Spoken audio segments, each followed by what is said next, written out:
Hello everyone, welcome back to our channel. ఈ video అయితే కనుక ఈ బిగ్ బాస్ 9 తెలుగు సీజన్లో 10వ వారంలో ఎవరు నామినేషన్స్లో ఉన్నారు వాళ్ళ గురించి డీటెయిల్గా ఎక్స్ప్లెయిన్ చేస్తూ ఎవరు ఈ వీక్ ఎవిక్టెడ్ అవ్వడానికి ఛాన్సెస్ ఉన్నాయో చెప్తాను మామ. దీంతో పాటుగా నామినేషన్స్ చాలా అంటే చాలా ఇంట్రెస్టింగ్గా ఉండబోతున్నాయి. ఆ నామినేషన్స్లో ఉన్న వాళ్ళ పేర్లు అయితే ఇప్పుడు చదివి వినిపిస్తాను చూడండి. గౌరవ్, దాని తర్వాత నిఖిల్, దివ్య, సంజన, ఈ నలుగురు మధ్య ఓటింగ్ ఎలా జరగబోతుంది, ఎవరు సేఫ్లో ఉన్నారు, ఎవరు డేంజర్ జోన్లో ఉన్నారు అనేది పూర్తిగా ఈ వీడియోలో నేను చెప్పబోతున్నాను. చివరిలో ఎలిమినేషన్ ప్రిడిక్షన్ అనేది కూడా ఉంటుంది కాబట్టి ఈ వీడియో అయితే కనుక ఎక్కడా స్కిప్ చేయకుండా చివరి వరకు చూడండి మామ. మన ఛానల్ ఎవరైనా కొత్తగా చూస్తుంటే కనుక దయచేసి అందరూ సబ్స్క్రైబ్ చేయండి, ఒక లైక్ కూడా ఈ వీడియోకి అయితే వేసేసుకోండి, మనకు చాలా అంటే చాలా సపోర్ట్గా ఉంటుంది. సో ఫస్ట్ కంటెంట్ ఏంటంటే కనుక ఇక ఈ వీక్ నామినేషన్స్లో ఉంది ఎవరు, వాళ్ళ గేమ్ పర్ఫార్మెన్స్ ఎలా ఉంది ఏంటంటే దీంట్లో చెప్తాను. సో ఈ వీక్లో నామినేషన్స్లో ఉంది టాప్లో అయితే కనుక మన టాప్లో ఉన్న వాళ్ళు అయితే కనుక ఆల్రెడీ ఒక రేంజ్లో దూసుకుపోతున్నారు మామ. వాళ్ళు ఎవరో కాదు, మీ అందరికీ తెలుసు కదా, తనుజ అండ్ కళ్యాణ్ గారు అయితే కనుక వీళ్ళ యొక్క ఓటింగ్ అనాలిసిస్ అయితే మామూలుగా లేదనమాట, కొట్టేస్తున్నారు అనమాట. ఆల్రెడీ తనుజ గారు అయితే కనుక ఆట ఆడి ఒక రేంజ్లో ఆవిడ విన్ అయిన విధానం మామూలుగా లేదు మామ. నిజంగా టూ గుడ్, అల్టిమేట్ అనిపించింది నాకైతే కనుక. కళ్యాణ్ ఒక సందర్భంలో కొంచెం హెల్ప్ చేశాడు కాబట్టి తనుజ గారు కొంచెం కెప్టెన్సీ అవ్వడానికి, అండ్ కళ్యాణ్ సపోర్ట్ చేసిన విధానం ఏదో తనుజ గారికి కొంచెం హెల్ప్ అయింది అనుకుంటున్నాను. దట్టు భరణి, ప్రజాభరణి, ప్రజా సుమన్ వీళ్ళందరూ కూడా ఏదైతే కెప్టెన్సీ కంటెంట్ ఆడిన టాస్క్లో కూడా కొంచెం హెల్ప్ చేశారని చెప్పి క్లియర్ కట్గా మనకు అర్థమవుతుంది. ఏదేమైనా సరే ఆవిడైతే కనుక ఆడి అగ్రస్థానంలో నిలిచిన విధానం అల్టిమేట్గా టూ గుడ్ మామ. తనుజ గారి ఫ్యాన్స్ ఎంతమంది ఉంటే అంతమంది ఈ వీడియో చూస్తున్నా కనుక ఖచ్చితంగా లైక్ చేయండి. తనుజ గారి ఫ్యాన్స్ ఎంతమంది ఈ వీడియో చూస్తుంటే కనుక అంతమంది లైక్ చేయండి మామ, ఖచ్చితంగా కామెంట్ రూపంలో తెలియజేయండి. అండ్ మెయిన్గా ఈ వారం బిగ్ బాస్లో ఎవరు లీస్ట్లో ఉన్నారో వారి గురించి ఈ వీడియోలో ఉంటుంది మామ మెయిన్గా. సో ఈ వారం బిగ్ బాస్లో అయితే కనుక నామినేట్ అయిన వారైతే కనుక గౌరవ్, నిఖిల్, దాని తర్వాత దివ్య, నిఖిత మరియు సంజన వీళ్ళైతే కనుక నామినేషన్స్లో ఉన్నారు. వీళ్ళు ఆడిన టాస్క్ ఎలా ఉంది, దాని తర్వాత ఆ టాస్క్లో ఏదన్నా గేమ్ ట్విస్టింగ్ పాయింట్ ఏమైనా ఉందా అనేది కూడా ఇప్పుడు నేను చెప్తాను మామ. సో ఇక్కడ ఏంటంటే కనుక స్ట్రాంగ్ ఫ్యాన్ బేస్ ఎవరికి ఉంది, మిగతా ఇద్దరు కొంచెం తక్కువగా ఉన్న వాళ్ళ గురించి ఇప్పుడు చెప్తాను. ఇక్కడ ఏంటంటే కనుక ఎవరు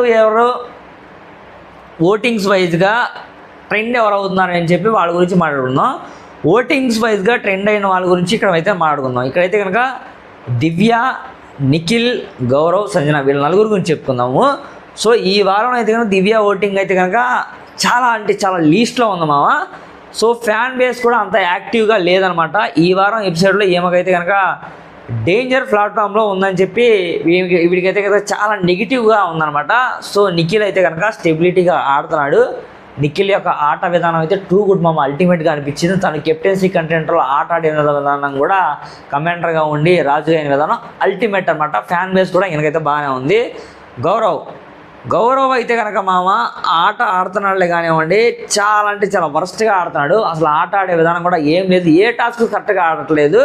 సో దీని తర్వాత ఫ్యాన్ బేస్ కూడా అంత తక్కువ ఏం లేదు, చాలా అంటే చాలా తక్కువగా ఉంది.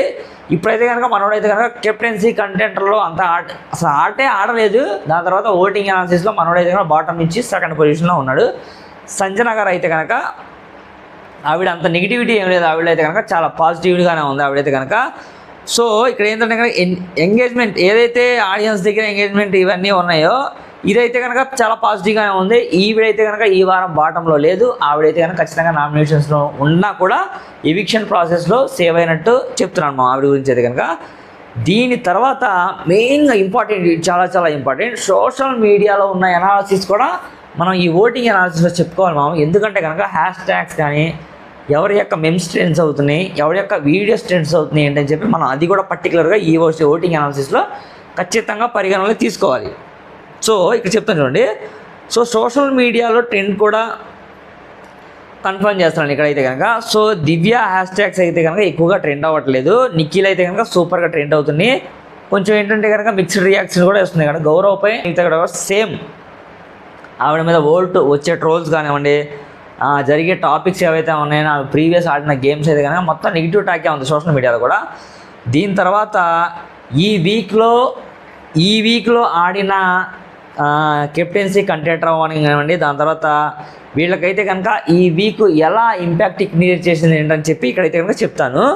సో ఈ వారంలో టాస్క్లు, ఫైట్స్ మరియు కెప్టెన్సీ డిస్కషన్ ఓటింగ్ పైన పెద్ద ప్రభావం చూపిందని చెప్పి మనం అయితే ఎక్స్పెక్ట్ చేయాలి మామ. ఎందుకంటే కనుక ఈ వారంలో మెయిన్గా నిఖిల్ నాయర్ అయితే కనుక కమాండర్ నుంచి కెప్టెన్సీ కంటెంటర్ వైపు వచ్చిన విధానం, ఆ గేమ్లో తనుజ మీద ఏదైతే ఆట తను గెలుచుకున్నాడో తను గెలిచైతే కనుక నిజంగా కూడా అనిపించింది నిజంగా నాకైతే కనుక తను దగ్గర కెప్టెన్ అయిపోయాడు రా బాబు అని చెప్పి నేను ఎక్స్పెక్ట్ చేశాను. రిమైనింగ్ సంజన, నిఖిల్ నాయర్, దివ్య అంతగా ఏం ఆడలేదు, అంత ఆట పర్ఫార్మెన్స్ అయితే ఏం లేదు. సో ఇక్కడైతే కనుక దివ్యకి చాలా నెగిటివ్ బూస్టే ఉందాము, అంత ఏం లేదు. నిఖిల్ నాయర్కి అయితే కనుక పాజిటివ్ బూస్ట్ ఉందన్నమాట. సో గౌరవ్ కూడా అంత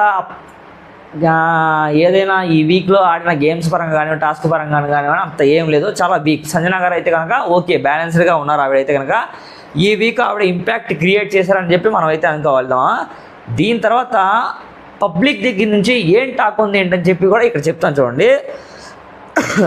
సో ఆడియన్స్ కామెంట్స్ అయితే కనుక చూస్తే దివ్యకి అయితే కనుక చాలా నెగిటివ్ కామెంట్స్ ఉన్నాయి మామ. నిఖిల్పై కూడా కొంచెం సింపతి ఎక్కువగానే ఉంది. ఇక్కడ ఏంటంటే సింపతి ఎందుకని చెప్తున్నానంటే కనుక సో ఆల్రెడీ గౌరవ్ కొంచెం లాంగ్వేజ్ ప్రాబ్లం ఉన్న తను ఆడతాడా లేదని చెప్పి దివ్యతో పోల్చుకుంటే నిఖిల్ నాయర్కి అయితే కనుక గౌరవ్కి అయితే కనుక సింపతి యాంగిల్ ఆలోచించి గౌరవ్కి కొంచెం ఓటింగ్ అనాలిసిస్ పడడానికి ఛాన్సెస్ ఎక్కువగా ఉన్నాయి మామ.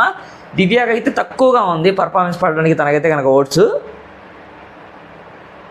దీనితో పాటుగా గౌరవ్ గురించి చాలామంది న్యూట్రల్గా అయితే మాట్లాడుతున్నారు అనమాట. సో సంజనపై మాత్రం ఇక్కడ ఏంటంటే కనుక ఎక్కువ సాటిస్ఫాక్షన్గానే ఉంది, డిస్సాటిస్ఫాక్షన్గా అయితే చెప్పుకోవడానికి ఏం లేదు వీడి గురించి అయితే కనుక. సో ఆట అయితే కనుక న్యూట్రల్గా ఆడుతుంది కాబట్టి ఇక్కడ దివ్య మీద, దీని తర్వాత గౌరవ్ మీదే కొంచెం ఆడియన్స్ యొక్క సింపతి దివ్య మీద లేదు, గౌరవ్ మీద ఉందని చెప్పి ఎక్స్పెక్ట్ చేస్తున్నాను. నిఖిల్ నాయర్ అయితే కనుక మంచిగానే ఆడుతున్నాడు ఇక్కడైతే కనుక. సో డేంజర్ జోన్లో ఉంది ఎవరు ఫైనల్గా మనం చెప్పుకోవాలంటే కనుక డేంజర్ జోన్లో ఓటింగ్ అనాలిసిస్లో మనకైతే కనుక బాటమ్ 3లో అయితే కనుక బాటమ్ 1లో దివ్య ఉంది, బాటమ్ 2లో గౌరవ్ ఉన్నాడు, బాటమ్ 3లో నిఖిల్ ఉన్నాడు మామ. వీళ్ళ ముగ్గురులో మీరు ఎవరు ఎవిక్టెడ్ అవ్వాల్సింది అనుకుంటున్నాను చెప్పాను, వాళ్ళ కామెంట్ రూపంలో తెలియచేయండి మామ. సో బాటమ్ 3లో అయితే కనుక గౌరవ్, దాని తర్వాత నిఖిల్, దాని తర్వాత దివ్య, నిఖిత వీరైతే ఉన్నారు. అండ్ ఎలిమినేషన్కి స్ట్రాంగెస్ట్ క్యాండిడేట్ ఎవరు అని చెప్పి మీరైతే కామెంట్ రూపంలో తెలియచేయండి. నేనైతే కనుక దివ్య అని అనుకుంటున్నాను. ఇది అయితే కనుక మనం పక్కా ఓటింగ్ అనాలిసిస్ని బట్టి చెప్తున్నాను మామ. సో ఇది ఫ్రెండ్స్ మెయిన్ అయితే కనుక టాపిక్. ఈ వారం బిగ్ బాస్ 9 తెలుగు సీజన్లో మీరు ఎవరిని ఎవిక్టెడ్ చేయాలనుకుంటున్నారు, వాళ్ళ పేరు అయితే కనుక కామెంట్ రూపంలో తెలియచేయండి. ఈ వీడియో మీ అందరికీ ఖచ్చితంగా నచ్చింది అనుకుంటున్నాను మామ. నచ్చితే కనుక ఖచ్చితంగా అందరూ మన ఛానల్ అయితే కనుక లైక్ చేసి సబ్స్క్రైబ్ చేయండి ప్రతి ఒక్కళ్ళు. నెక్స్ట్ వీడియోలో మళ్ళీ కలుద్దాం. ఓకేనా? Thank you so much. Bye.